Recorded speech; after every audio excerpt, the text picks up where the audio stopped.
Histórias de minha avó. Capítulo 25. O sinal secreto.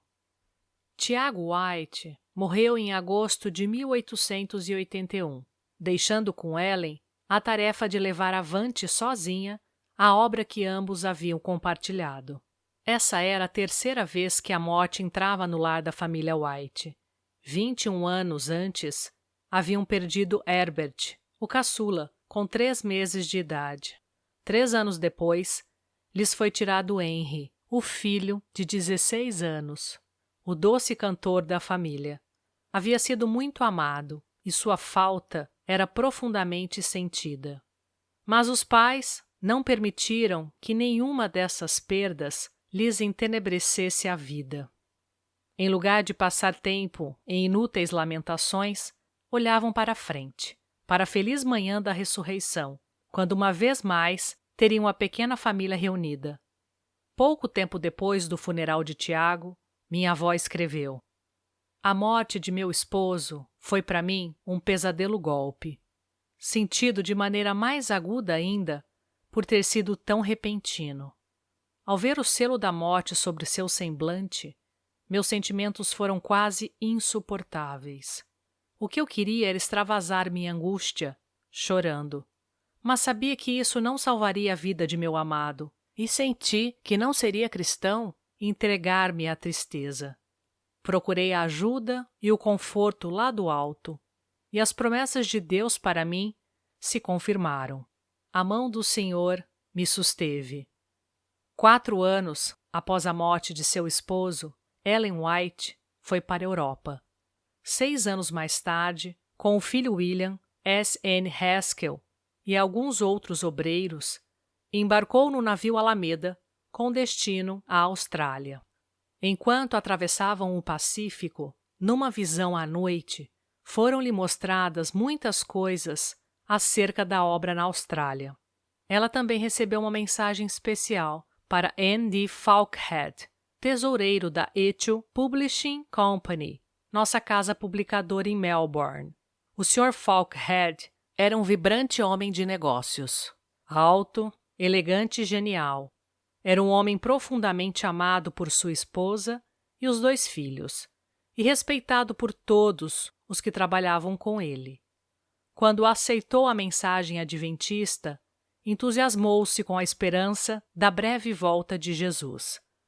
Mas era membro de várias lojas maçônicas e ocupava cargos importantes nessas sociedades secretas. À medida que o tempo passava, ele dava cada vez mais atenção às lojas e cada vez menos à obra de Deus.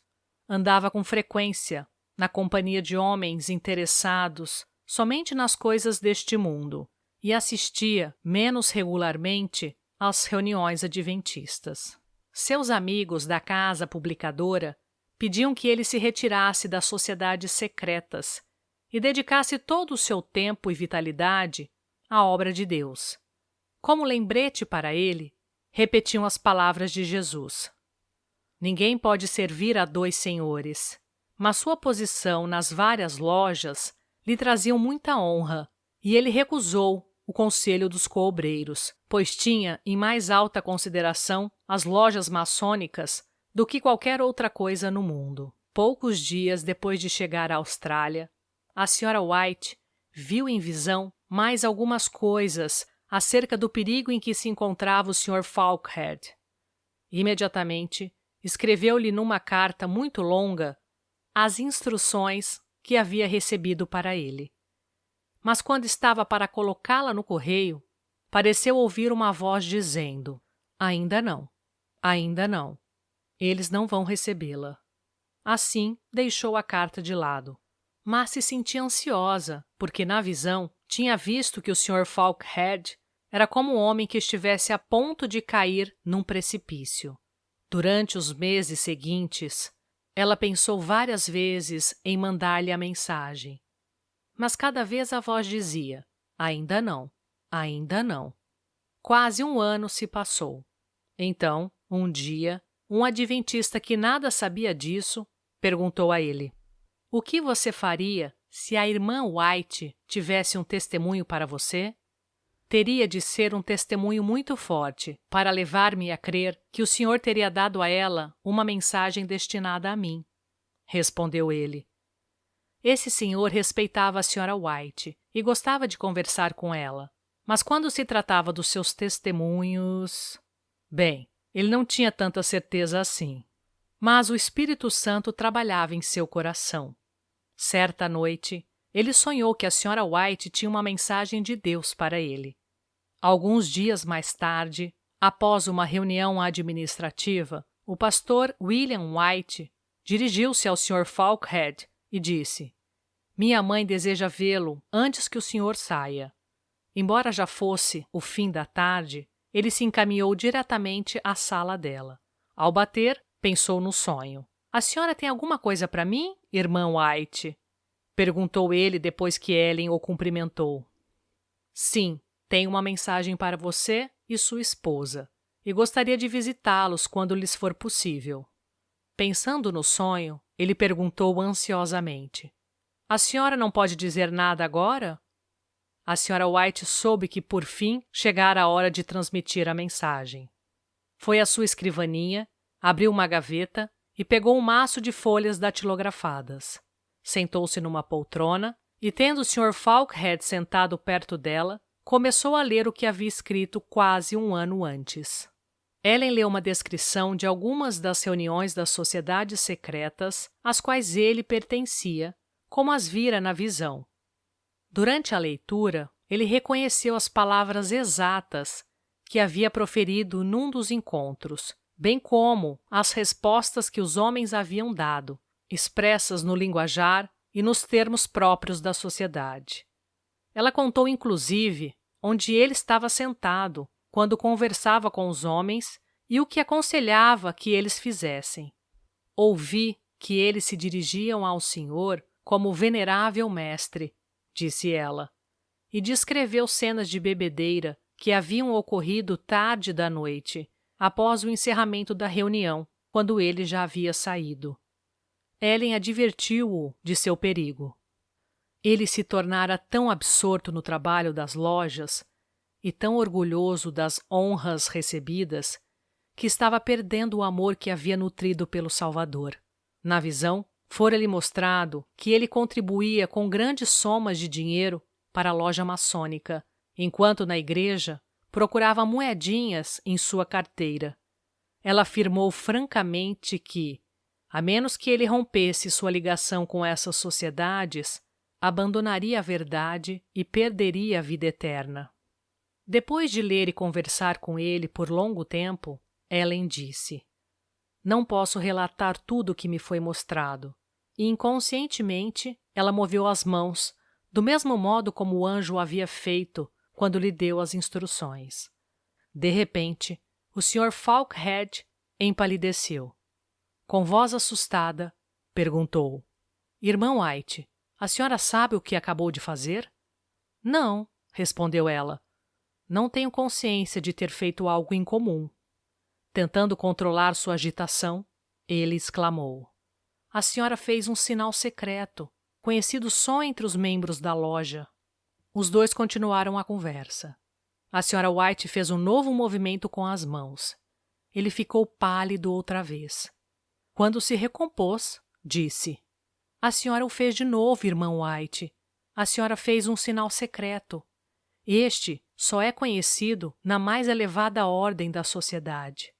E contou que somente 6 pessoas em toda a Austrália tinham conhecimento daquele sinal.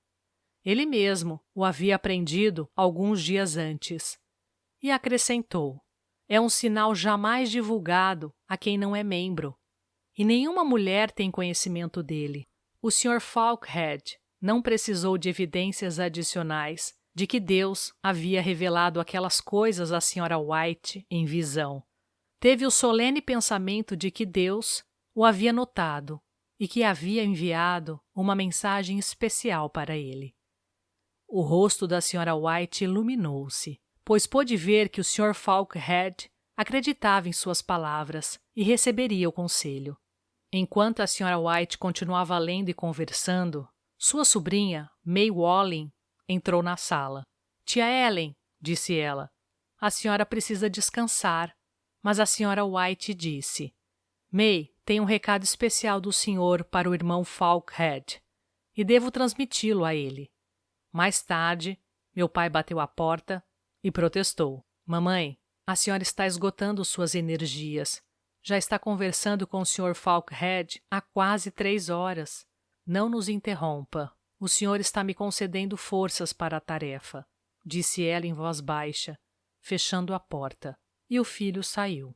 Voltando-se para o Sr. Falkhead, ela notou que uma grande batalha se travava em sua mente. Anjos bons e maus lutavam por sua alma. Pouco depois, o rosto dele se iluminou com alegria celeste. Olhando para cima, ele exclamou: Senhor, eu me entrego a ti sem reservas. Com lágrimas nos olhos, ele disse à Sra. White: Aceito a luz que o senhor me enviou por seu intermédio. Agirei em conformidade com ela. Sou membro de 5 lojas e outras 3 estão sob meu controle. Eu comando todas as suas transações. Daqui para frente, não assistirei mais às reuniões e encerrarei minhas relações administrativas com as lojas o mais breve possível. Acabo de ser investido na mais alta ordem de uma das sociedades, mas romperei minha ligação com todas. Era quase hora de sair o último trem para sua casa no subúrbio. Quando ele chegou à estação, o trem já havia partido, fazendo com que ele percorresse a pé os 6,5 km. O Sr. Falkhead escolheu as ruas menos movimentadas, pois queria pensar. Grande alegria lhe encheu o coração ao entender que o Deus que governava o universo e guia os planetas vira o seu perigo e enviara uma mensagem especialmente para ele. Na manhã seguinte, bem cedo, ele se encontrava na casa publicadora, contando de sua decisão aos colegas. A notícia se espalhou rapidamente pelos escritórios, produzindo alegria entre seus amigos. Chamando a secretária, ditou cartas de renúncia às lojas maçônicas. Depois, temendo mudar de ideia, entregou as cartas ao pastor Daniels para que ele as pusesse no correio. Durante o restante da vida, o Sr. Falkhead dedicou seu tempo ao trabalho no escritório da publicadora, espalhando a mensagem do breve retorno de Jesus. Ao longo dos anos, ele frequentemente advertia os jovens a não entrarem para as sociedades secretas, contando-lhes das tentações que o haviam cercado. Com frequência, mostrava-lhes uma pilha de convites vindos de governantes, primeiros ministros e outros homens ricos e honrados, convites para festas que envolviam prazeres e orgias.